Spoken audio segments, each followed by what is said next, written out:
ছাত্ৰ ছাত্ৰীসকল আজি আমি আহি গলো 7 নম্বৰ কোৱেশ্চনৰ পৰা আমি কৰিম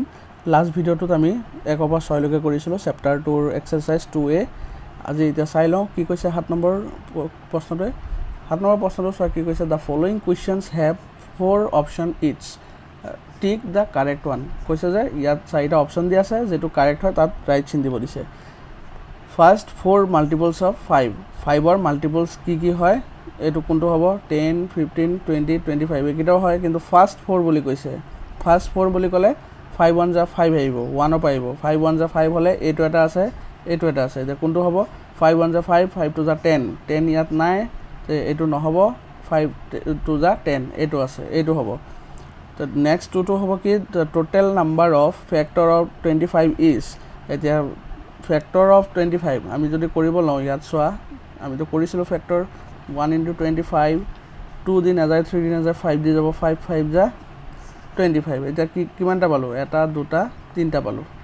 the total number of factor of 25 is 3 তাৰ পিছত আৰু কি আছে number of multiples of 8 8 ৰ গুণিতক কেটা এটো ইননাম্বাৰেবল অসংখ্য আছে the factor of 6 are এটা factor of 6 যদি কৰিব যাও কি হ'ব 1 into 6 2 into 3 পিছত 3 into 2 কিন্তু 3 into 2 হলে ৰিপিট হ'ব এখানে না লাগে 1 2 3 4 চাৰিটা চাৰিটা কি হ'ব 1 2 3 6 এইটো आंसर ঠিক আছে আমাৰ 7 নম্বৰটো হৈ গল এতিয়া 8 নম্বৰ প্ৰশ্নটোলৈ আগবাঢ়িম এতিয়া আমি আহি গলো 8 নম্বৰ প্ৰশ্নটোলৈ 8 নম্বৰ প্ৰশ্নটোৱে কি কৈছে সোৱা which of the following pairs are co-prime এটা কোৱেশ্চন co-prime কি আছিল co-prime মনত আছে নে যেতিয়া মই বুজাইছিলো তেতিয়া মই কৈছিলো যে co-prime টো পিছত বুজাই দিম হয়নে মনত পৰিছে প্ৰাইম নাম্বাৰ co-prime কি হয় co-prime হল এনেকা দুটা নাম্বাৰ যাৰ সাধাৰণ উৎপাদক মাত্ৰ এটা বা সাধাৰণ কমন ফ্যাক্টৰ 1 বুজি পালা সে 2 আৰু 3 ইহঁতক যদি মই ফ্যাক্টৰাইজ কৰো কি হ'ব 1 into 2 আৰু 1 into 3 ইয়াৰ ফ্যাক্টৰ কি হ'ব 1 আৰু 2 আৰু ইয়াৰ ফ্যাক্টৰ কি হ'ব 1 আৰু 3 দুইটাৰে সোয়া কমন ফ্যাক্টৰ কি আছে 1 আছে হয়নে ইহঁত কিটা কি হ'ব co-prime বুলি কোৱা হ'ব বুজি পালানে কথাটো বুজি পালানে যদি দুটা মৌলিক সংখ্যাৰ উৎপাদক সাধাৰণ উৎপাদক 1 হয় তেতিয়া হলে সেই সংখ্যা দুটা কি হ'ব co-prime হ'ব আৰু অসমীয়া যদি কওঁ আমি কি হ'ব পৰস্পৰ মৌলিক co-prime মানে পৰস্পৰ মৌলিক ঠিক আছে এতিয়া আমি ইয়াত কৰিম কোন দুটা পেয়াৰ co-prime হয় তলৰ কোন কিটা পেয়াৰ প্ৰথমটো চাও a2 a এৰ 15 আৰু 17 এনেকে লিখি লবা নোৱাৰিলে 1 into 15 তাৰ পিছত 3 into 5 ক্লিয়াৰ আমাৰ ওলাই গল আৰু তো না যায় এটা 15 ৰ যিকিটা হেৰি আছে ফ্যাক্টৰ আছে একিটা 1 3 5 আৰু 15 এনেকে লিখি লবা আৰু এইফালে 17 লিখিলে 1 into 17 17 ৰ লগত আৰু ফ্যাক্টৰ নাই 1 আৰু 17 এটো প্ৰাইম নাম্বাৰ হয় তাৰ পিছত এতিয়া চাবা ইয়াতৰ মাজত কি মিল আছে সোৱাচোন only 1 হয়নে আৰু তো বেলেগ একো নাই সো একিটা কি হ'ব co-prime হ'ব এটো কারেক্ট তো ফার্স্ট টু হল কি আমি পাই গলো co-prime 15 আৰু 17 is a co-prime therefore 15 and 17 are co-prime এনেকে লিখি দিবা উলাৰ টেকনিকটো বুজাই দিলো মই তাৰ পিছত এতিয়া বি নম্বৰটো চাও বি নম্বৰটো কি আছে 18 আৰু এফালে 81 18 ৰ যিকিটা হেৰি হয় তোমাৰ ফ্যাক্টৰ হয় কিটা ওলাই লও আগত 1 into 18 2 into 9 3 into 6 4 দিন আজায় 5 দিন আজায় 6 দিয়া কৰি ৰিপিট হ'ব নালাগে 18 equal to 1 2 3 6 9 18 এটা 81 ৰ 1 into 81 2 দিন আজায় 3 দি যাব 3 2 যা 6 3 7 যা 4 দিন আজায় 5 দিন আজায় 6 দিন আজায় 7 দিন আজায় 8 দিন আজায় 9 দি যাব 9 9 যা 81 ঠিক আছে আৰু আমাৰ 10 দিন আজায় 11 দিন আজায় 12 13 13 দিন আজায় হ'ব এইখিনি পাই গলো 81 ৰ ফ্যাক্টৰ 1 3 9 27 ইয়াত দুটা 9 আছে সোয়া দুটা 9 আছে সো এটা ফ্যাক্টৰত আহিব 27 81 এতিয়া সো ইয়াত কি পালো কমন কি আছে প্ৰথম 1 টো কমন আছে তাৰ পিছত 3 টো কমন আছে তাৰ পিছত 9 টো কমন আছে হয়নে এইগিটা আছে তিনটা কমন পালো সো দে আৰ নট কো-প্ৰাইম এটো লিখিব দৰকাৰ নাই লিখি দিয়া they are not co-prime হৈ গল এটা c টো সাম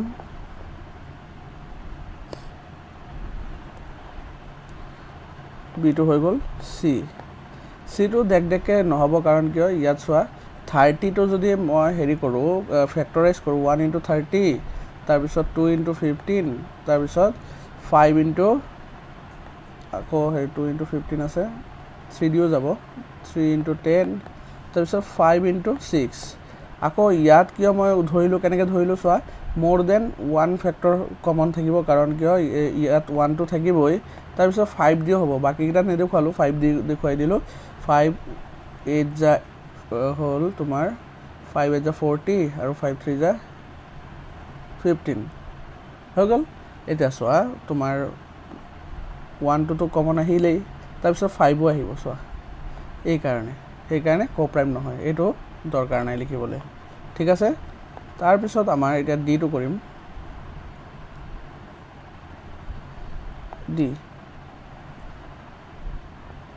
d টো হল 112 আৰু 113 এতিয়া চোৱা 1 * 112 তাৰ পিছত 2 * 2 5 যা 10 আৰু 2 6 যা 12 আৰু এইফালে আৰু কিবা যায় নেকি চাও 3 দি যাব নেকি 3 দি গলে হল 3 4 নহব 3 5 দিও না যায় 6 দি যাব নেকি 6 2 যা নহব 6 দিও না যায় 6 দি না যায় এটো 6 7 8 8 দি যাব নেকি 8 দি যাব হলে 8 1 যা 8 হয় যাব 8 1 যা 8 8 1 যা 8 থাকিলে 3 2 32 8 4 যা 32 ঠিক আছে গোল তাৰপিছত আৰু মই নাচাও কাৰণ কিয় আৰু যাব দৰকাৰ নাই ইয়াত মই ফ্যাক্টৰ কিটা ওলাই লও 1 * 113 আৰু 113 আৰু যাব নেকি 4 5 না যায় 3 দি না যায় 4 দি না যায় 7 দি যাব নেকি 113 ডিভাইডেড বাই যদি 7 কৰো কিমান হ'ব না যায় 7 দিও না যায় 8 দি না যায় 9 দি যাব নেকি 9 দি যদি কৰো তেতিয়া হলো না যায় 11 দিটো না যাবই কাৰণ 3 + 1 4 4 - 1 3 না যায় 13 দি যাব 13 দি যদি কৰো 13 1 যা 13 13 8 যা না যায় এটা আমাৰ এইখিনি পালো এটা কমন কি আহিলে 1 only 1 কমন আহিলে therefore they are co-prime হৈ গল এতিয়া আমাৰ কি পালো এই নাম্বাৰ 1 টো co-prime আৰু নাম্বাৰ d টো a টো আৰু d টো co-prime ঠিক আছে এতিয়া আমি 9 নম্বৰ প্ৰশ্নটোলৈ আগবাঢ়িম এতিয়া আমি আহি গলো 9 নম্বৰ প্ৰশ্নটোলৈ 9 নম্বৰ প্ৰশ্নটোত কি কৈছে চোৱা a number is divisible by 3 and 8 by which at least number will that number be compositely divisible এটা কৈছে যে কি এটা সংখ্যা 3 আৰু 8 ৰে হৰণ যায় এটা এনেকুৱা কোন কিটা সংখ্যা আছে আৰু কোন কিটা সংখ্যা আছে যে এই সেম নাম্বাৰ কিটা তোমাৰ সেই কিটা বিভাজ্য হ'ব মানে কথাটো হ'ল কি যে এটা সংখ্যা যদি 3 আৰু 8 ৰে বিভাজ্য হয় বা হৰণ যায় তেন্তে আন কোনটো সংখ্যাৰে সেই সংখ্যাটো বিভাজ্য হ'ব এটা কথা হ'ল এই দুটা যদি হিয়তৰ কি হয় ডিভিজিবল হয় মানে সংখ্যাটো যদি ভাগ যায় মানে এই দুটা হিয়তৰ ফ্যাক্টৰো হ'ব এটা আমি 3 পূৰণ 8 কৰি দিও কিমান হ'ব 24 হ'ব এটা 24 ক 3 দিও যাব 8 দিও যাব হয়নে এটা এই পূৰণ কৰাৰ ফলত কি পালো 24 পালো নে নাই তেতিয়া হলে সংখ্যাটো কি হেৰে যাব 24 এৰো যাব আৰু 1 এৰো যাব কাৰণ 24 1 যা 24 সো তোমালোকে লিখিব লাগিব কি যে 1 and 24 এটো ৰবা লিখি দিছো মই answer the number will be 1 and 24 কাৰণ 8 3 যা 24 ঠিক আছে এতিয়া আমি 10 নম্বৰ প্ৰশ্নলৈ আগবাঢ়িম এতিয়া আমি 10 নম্বৰ প্ৰশ্নলৈ আহিলো 10 নম্বৰ প্ৰশ্নটো সেম হয় 9 নম্বৰ হতি তাত কৈছিলে যে 8 আৰু 3 ৰে যদি এটা সংখ্যা ডিভিজিবল হয় তেতিয়ালে আন কি কি সংখ্যা যাব কিন্তু ইয়াত ডাইৰেক্ট কৈছে যে 15 যদি এটা নাম্বাৰ যদি a number is divisible by 15 মানে এটা সংখ্যা 15 ৰে হৰণ যায় by which other number will that number be divisible এতিয়া সোৱা কথাটো হল কি যে যদি এটা নাম্বাৰ 15 ৰে যায় তেতিয়ালে সেই নাম্বাৰটো তাৰ ফ্যাক্টৰ বিলাকেও যাব উৎপাদক বিলাকেও যাব জানে ধৰা এটো 15 ৰ ফ্যাক্টৰ কি হ'ব 15 ৰ ফ্যাক্টৰ হ'ব ভালকৈ লিখি দিছো ৰবা 15 ৰ ফ্যাক্টৰ কি হ'ব 1 * 15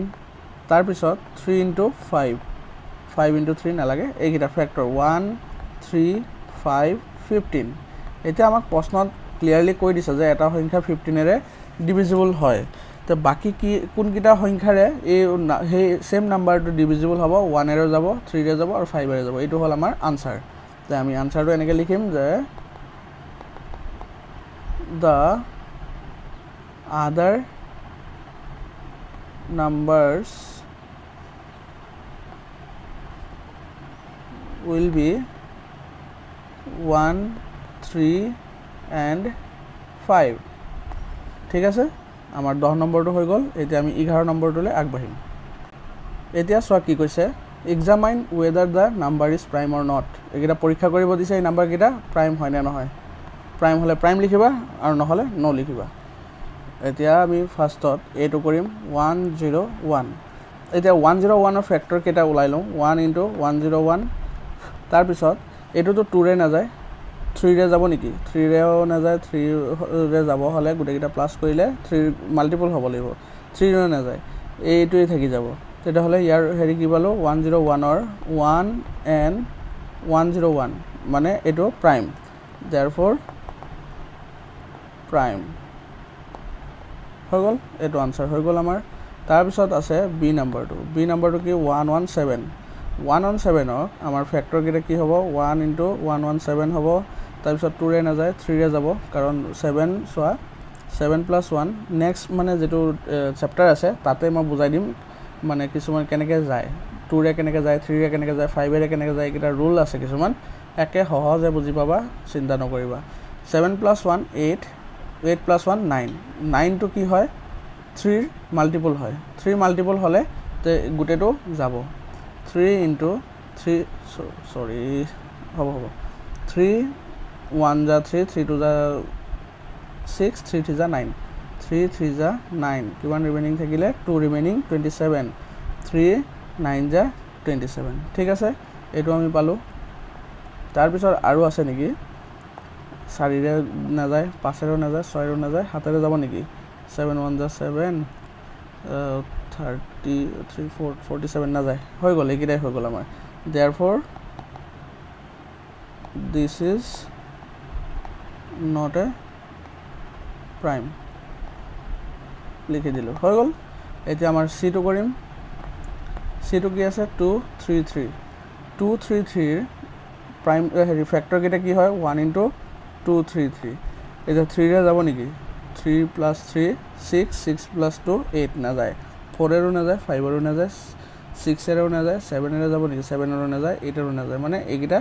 এটোৰে থাকি গল এটো ইয়াত মই লিখা নহল ইয়াত মই লিখি দিও ইয়াত তোমাৰ 117 = 1 3 39 and 117 এটো লিখিব লাগিব আৰু ইয়াত লিখিম আমি 233 = 1 and 233 therefore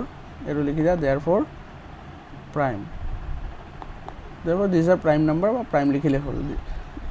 মানে আমি কি কি পালো এটো prime number পালো এটো prime নহয় আৰু এটো prime ঠিক আছে আমাৰ এক্সাৰসাইজ 2a